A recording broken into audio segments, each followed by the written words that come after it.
Hi friends, இன்றைக்கி நம்ம ஈஸியாக சிம்பிளாக ஒரு சிக்கன் பிரியாணி ரெசிபி எப்படி பண்ணுறதுன்னு பார்க்கலாம். முதல்ல அதுக்கு தேவையான பொருளெல்லாம் நம்ம எடுத்து வச்சுக்கலாம். அரிசியை நம்ம கழுவி வச்சுக்கலாம் 2 டம்ளரு. அப்புறம் பட்டை, லவங்கம், ஒரு பச்சை மிளகா, 2 வெங்காயத்தை நல்லா வதக்கிக்கோங்க.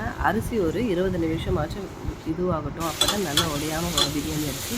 அப்புறம் ஒரே ஒரு தக்காளி போட்டு கூட வதக்கிட்டு இஞ்சி, பூண்டு, கொத்தமல்லியை அரைச்சி வச்சுருக்கேன்.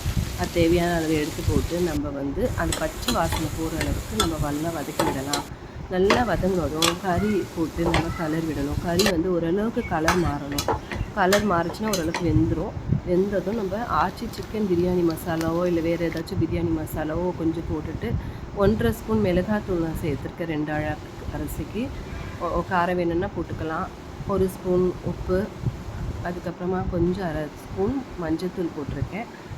அப்புறம் இந்த மசாலா நல்லா அந்த கறியோடு சேர்ந்து கொஞ்சம் அப்படி வேகிற அளவுக்கு வச்சுட்டு அரிசி வச்சுருக்க தண்ணியிலேருந்து கொஞ்சம் எடுத்து அதில் ஊற்றி கறி கொஞ்சம் ஏன்னா எக்ஸ்ட்ரா கறிக்குன்னு தண்ணி ஊற்ற தேவையில்ல.